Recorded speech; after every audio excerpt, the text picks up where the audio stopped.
Bits and Bytes podcast here, everyone. This is episode 4. I'm Matt Scott with my co-host Joey. Yeah, good to be back, Matt. And we have some exciting guests with us today.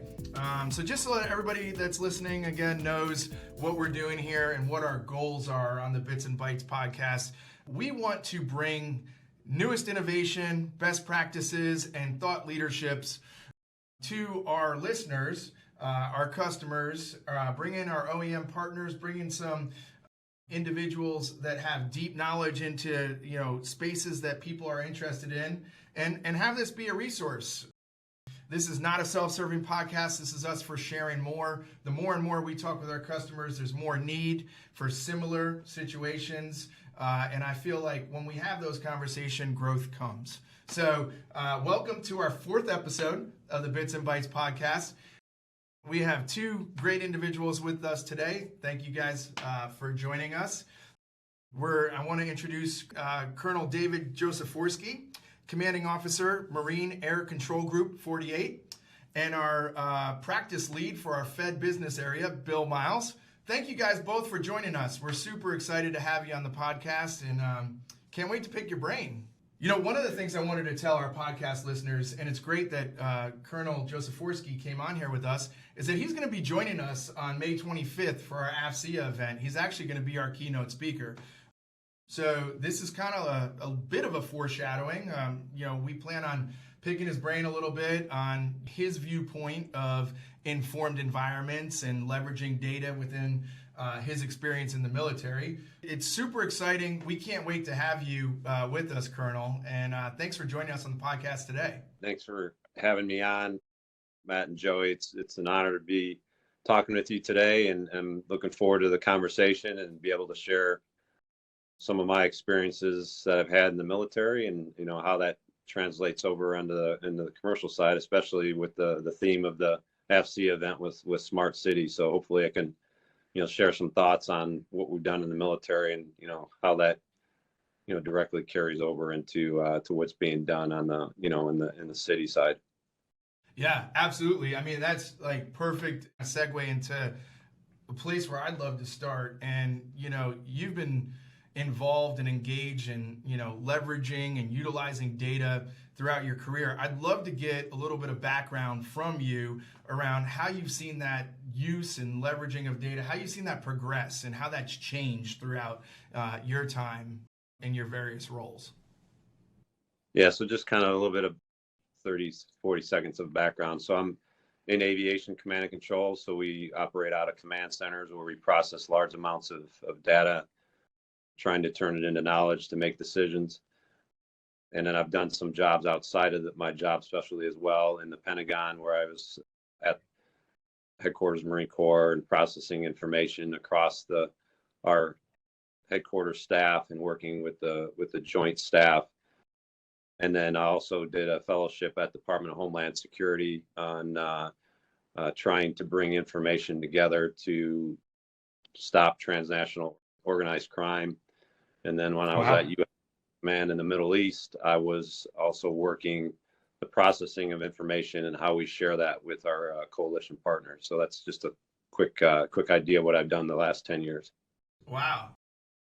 Maybe some, high level, how have you seen that change? I mean, like it has to be immense. I mean, I feel like all of a sudden in the last, 5, probably, even the last 2 years, it's been hyper flexed and maybe that's just me, but how have you personally seen that the use of the data change and the ability to have that insight and inputs? The data for us on the military side goes into classification levels. So whether that's top secret, or unclassified. So that really has a big play in how we are able to share information across those different security classification levels. And the challenge for us is how do we get the whole picture in order to make a decision? So I got information at these various security levels. It may be coming off a radar that's producing something at the TS level. I may have a piece of intel that's secret, and I may have some open source reporting. How do I take all those 3 different pieces of information across our security classification levels and get it into a system to process it, and then to be able to have the human brain, make a decision, on what to do. For us, it's, really this targeting, how do we take that and target against different threats that are out there from our adversary, and to be able to do it quicker than they're able to target us. So that's, those are the challenges we're continually working on during our training exercises, and we're actually in deployments. So that's, that's probably our hardest thing that we're working towards on a daily basis, and what we're training towards is to bringing all that different data together across the security classification levels, to be able to make, an educated decision on how to target. Yeah, I mean, it's so important, right? And it's exactly where we're going as an organization. Bill, you and I have talked about this several times, is, how do we take these smart cities that are, working in silos, and how do we help break down the silo walls, make it sensor agnostic, have the data be the data, and create a more informed environment, giving better understanding of what's going on out there by triangulating various sensors, various data. And it sounds like Colonel Joseforsky has, been doing this already in some of various areas that he's been overseeing. Bill, you were talking to me earlier around, and I know, David, I know that you're very familiar with the JADC2, but Bill, you made a comment around how JADC2 and the goal of what the military is doing there is very similar to what some of these state and local and emergency response, capabilities are looking for. Maybe you can, lean in on that a little bit more, and we can, discuss that. Sure, Matt. Joey, Matt, thanks for the invite. Colonel Joseforsky, good morning. Good to see you again. Yeah, I think when we look at the fundamental concept of JADC2, we think that there's a very distinct difference between that and how, say, first responders would respond in an incident command system. But I think, and I think I use the term, they're genetically very similar. It's kind of like a big brother, little brother setup. They're similar because the goals are similar. The end goal of an incident command system is to manage an incident as it occurs. And you're looking at, safety, you're looking at, accountability, you're looking at objectives and the tactical goals that you need to achieve to successfully implement the objective. The objective may be different. It may be to implement power. It might be, a security threat. There's various different levels, but fundamentally all you're doing is you're maintaining a command and control with ICS through almost a written or chalkboard documentation, whereas JADC2 is much more along what Colonel Joseforsky is talking about, where you're integrating data on the fly, where you're needing to tag data at the earliest possible point so it can be more useful. You can almost look at it as a funnel. If you can get that data tagged at the beginning of the funnel, as it comes in the wider end, it can be dispersed into more appropriate areas.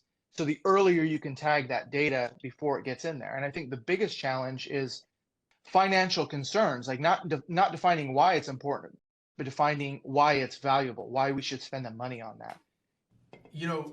To some degree, it's somewhat easier within the military because you own all the capabilities to pull all the data from those sensors. Whereas when you're a state or local agency, every agency has their own capabilities, and it's almost like their own silos. So in order to get information from all those various agencies is somewhat of a challenge. I don't know, Colonel, do you see from a different level standpoint, as Bill was saying, big brother, little brother, do you see that as a major advantage of the military, or a limiting disadvantage from like state and local agencies?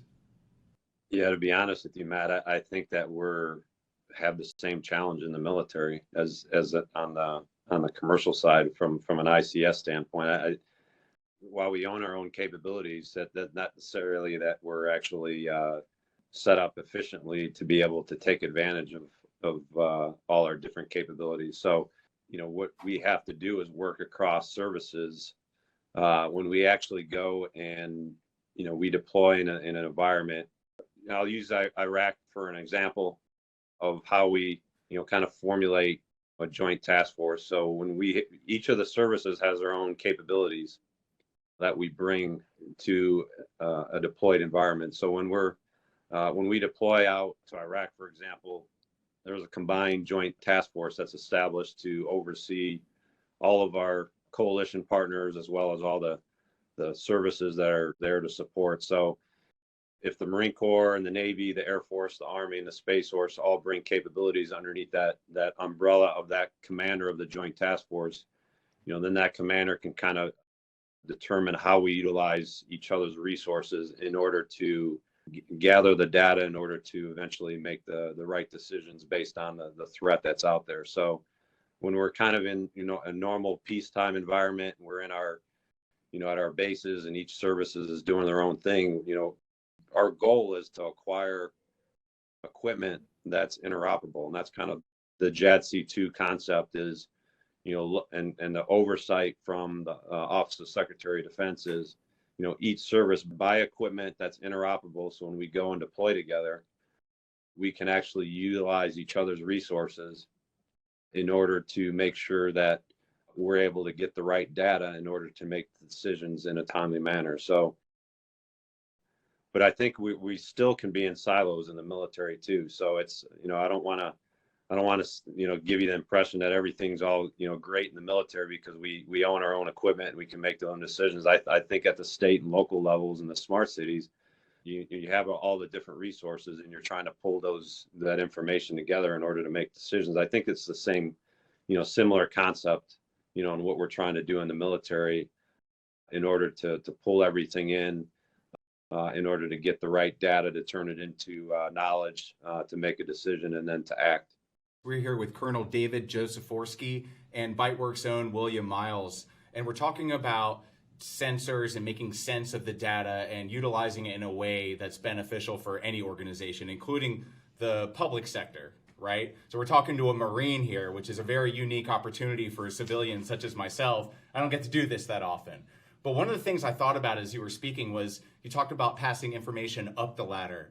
And one of the things that I have to remind myself is wars are still fought by human beings, right? So how important is it to provide the information that, of course, the superiors have to make the big decisions, but also to give it to the warfighters and infantry men and women on the ground so that that way they can avoid unnecessary events, IEDs, stuff like that can severely damage a mission and campaign.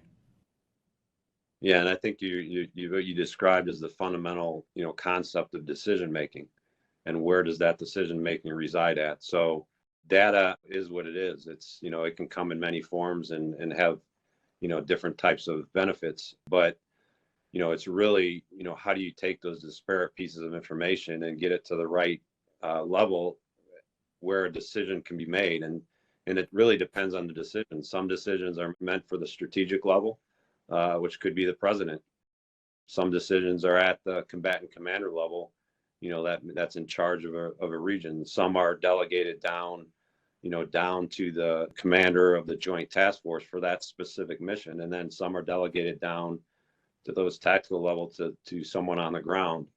So it really, each scenario is different. So the decision making, is at all those different types of levels, and it really depends on what you're trying to accomplish and what the mission set is. So that's the decisions that will be, made on what we push down as far as decisions, based on the threat and based on, on the requirement. But I think that's what makes us, in the U.S. military, a lot more effective than some of our adversaries. Our adversaries, a lot of that information is pushed to the highest level, and it takes time in order to make that decision. For us, I think we decentralize, pretty effectively down to a more tactical level in order to make decisions a lot quicker. And I think that's our advantage. That's what separates us from, some of our adversary militaries. That's great. And Bill, I know that you were going to go, at our AFCEA event and, start sharing a little bit on how through data science and AI, we're trying to help create some predictable outcomes or, informed, outcomes so that decisions can be made and even, to some degree prioritized and, on the beforehand. So I'm super excited to, share more of that when we have it at the event. I know that you've been working with the team a lot on that and would love to integrate that as well. Bill, you were about to say something. What's on your mind? Well, so first off, Colonel Joseforsky, your hoodie is perfectly circle. It's amazing. Well played. So we're coming at some point, just so that everybody knows they know each other. I said I had to get the Marines symbol on the sweatshirt for you. Right? You see him throwing it? Yeah. I kind of wanted to reiterate something that, Colonel Joseforsky had said and something that Joey had kind of mentioned. When we talk about the challenges, and this will lead into your question as well, Matt, when we talk about the challenges, municipality versus, military, I think the technology is there. I think we know where to spend the money. I think the challenges are the TTP. So it's not a maturity of technology, it's a maturation of TTP techniques, tactics, and practices. Using it. Yeah. What we've got is, as a young infantryman, we're taught map reading is one of the most fundamental things. And we're taught on a map what, you get your left and right limits and you create, some type of handrail. And then you have a backstop. Now you mark that as a, some terrain feature, ridge line, stream, whatever. But that becomes a data point, and that data point hides until you see that data point, and then it pops up and it kind of hits you in the face. And you now have, okay, I've gone too far, I've drifted left, I need to, go 30, 30 degrees back on azimuth, whatever. But that's a data point that didn't exist until it did. And when it did, it became very important.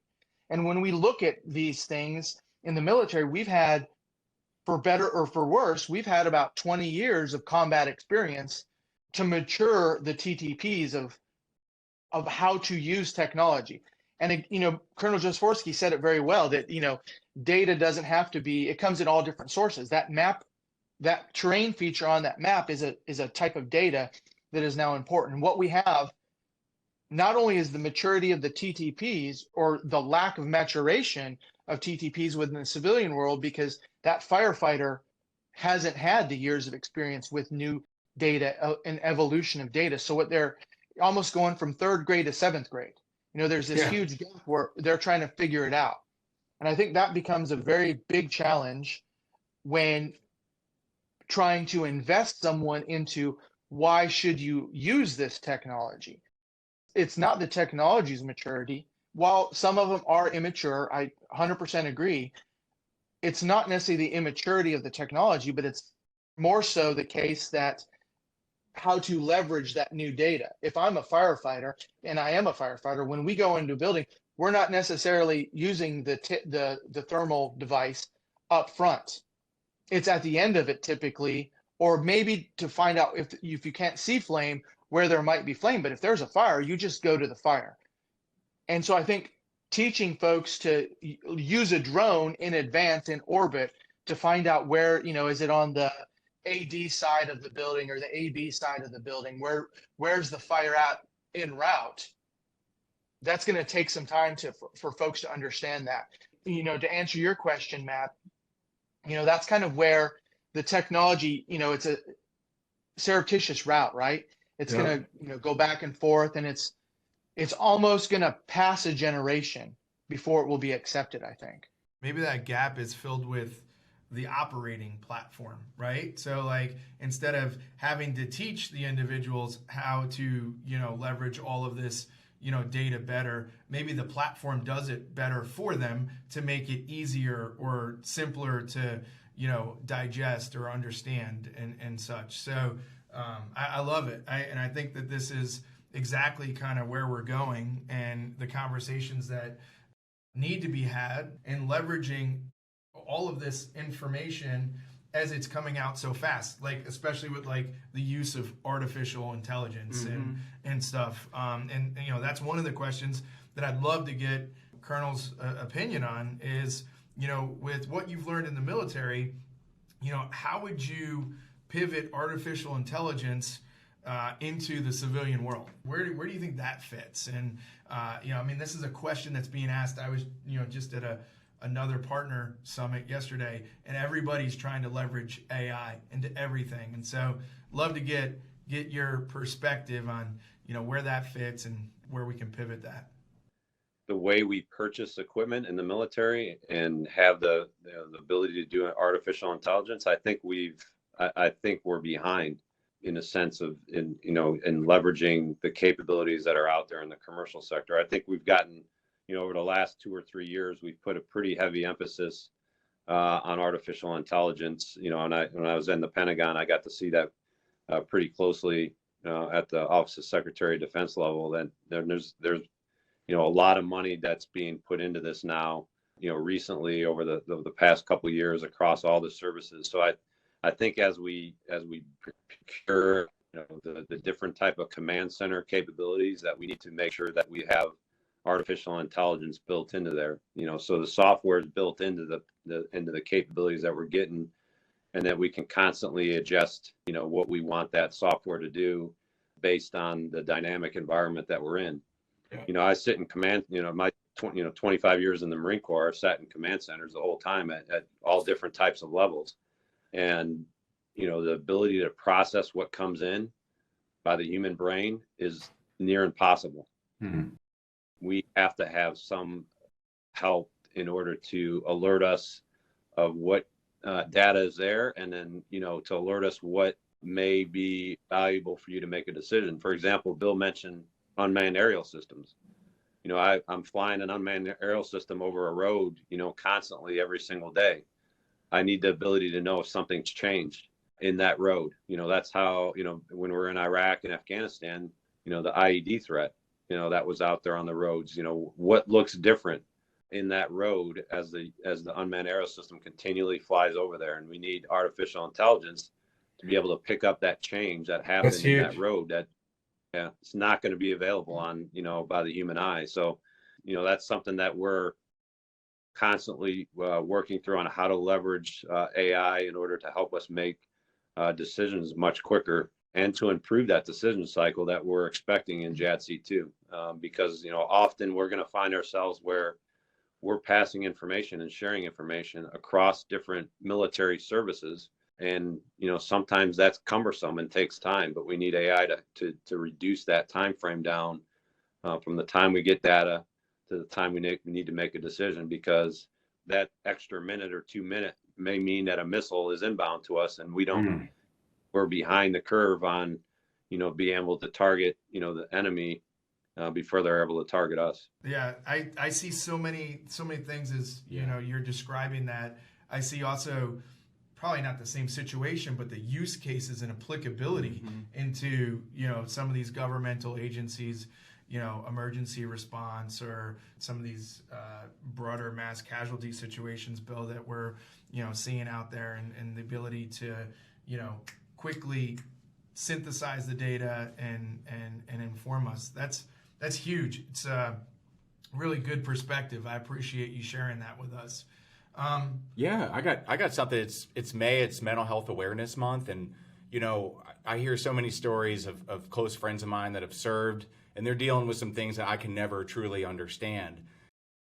And a lot of the questioning that goes on after an explosive event, a lot of the answers are subjective, right? There's somebody that talks to them, but I can't imagine going through something like that and trying to articulate that to somebody that wasn't there. Maybe I'm not even 100% sure how it all went down. And, I won't speak for everybody here, but as a guy, I never want to admit that I'm hurt. I want to stay in the game. I want to stay in the battle. And these are soldiers. These are men and women that have committed their whole lives to serving, right? No matter what that takes. And it's my understanding that now there are sensors and software to make sense of objective data, like how fast your heartbeat is, and other, measurable things with the brain, the neuropathy that goes on at that time. How important do you see that as we try to kind of hone in on this ongoing issue with mental health for our veterans and those who continue to serve this country? So working in the fire service and a military guy and around a lot of military guys, this is something we talk about a lot. And one of our partners that's actually going to be at the event with us does what's called natural language processing. And it's an interesting, because when you look at subjective things, it's challenging because they are in fact subjective. One of the benefits of AI, especially when you look at how natural language processing works, if you can understand the language, which it's, someone who's hurting, it's a different language almost. Now, I can't say that we know the full realm of everyone who's hurting their language, but on some level, it's very similar. We don't have that many different emotions. It's interesting to look at how could we use something like natural language processing to listen to someone speak and the emphasis they put on words that we might not be able to hear or interpret, and then have that run through an AI to potentially go down these type of paths. Is this a that thing, or is this a this thing? And I'm a monkey. I don't know what those things are, but I think that if you got the right tools put in place and the right doctors, to interpret the outcome of that data, I think that you could look at something that would potentially be the language of pain, the language of mental anguish. This guy or this individual is in a challenging situation. Be more informative of what that person's going through. I thought where you were going was these events are subjective, right? When you're an individual on perception's reality. Sure. Right? So I thought where you were going is now that we have all of this, autonomous, information and more informedness within the environment, that we can actually understand less subjectivity and more objectivity. Objectivity of what actually happened. Like versus you could print something out and say, you can see when this happened that this spike right here indicates post-traumatic stress disorder. We need to take this course of action. I was less on post-traumatic stress disorder and more on what actually happened on the battlefield. Sure. Like, so this bomb went off over here, or something else happened. So I was more in the lines of the actual event that happened out there, not with the individual, but the actual event that occurred. We can have a better understanding of it versus a perspective of just the individuals that were there. Yeah, there's so many ways you could go, right? There's so many different things you can collect. Does that make sense, Colonel? Yeah, so I just, I'll give you kind of my thoughts on the topic.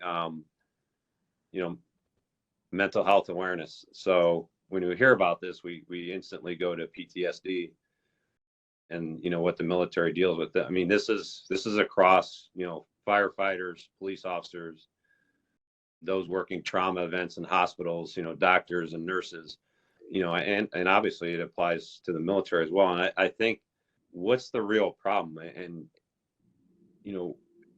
the problem is we have, in the military specifically, we have people committing suicide, and we're losing more people to suicide than we are in actual combat. And it's a killer, and it's not just necessarily, immediately after the events. It's something, it's things that happen, months, years, later. So I think that, the use of AI is something I honestly never really thought about, but until you brought it up, and it's actually an interesting thing to, how do you be preventive to help with avoiding suicides? And, in the military, we give training all the time, at least once a year, to help, catch if somebody is in need of help by what they're saying. But if there's actually some type of tool out there that could pick that up immediately, then you're being more preventative and not reactive. So I think that's a good point.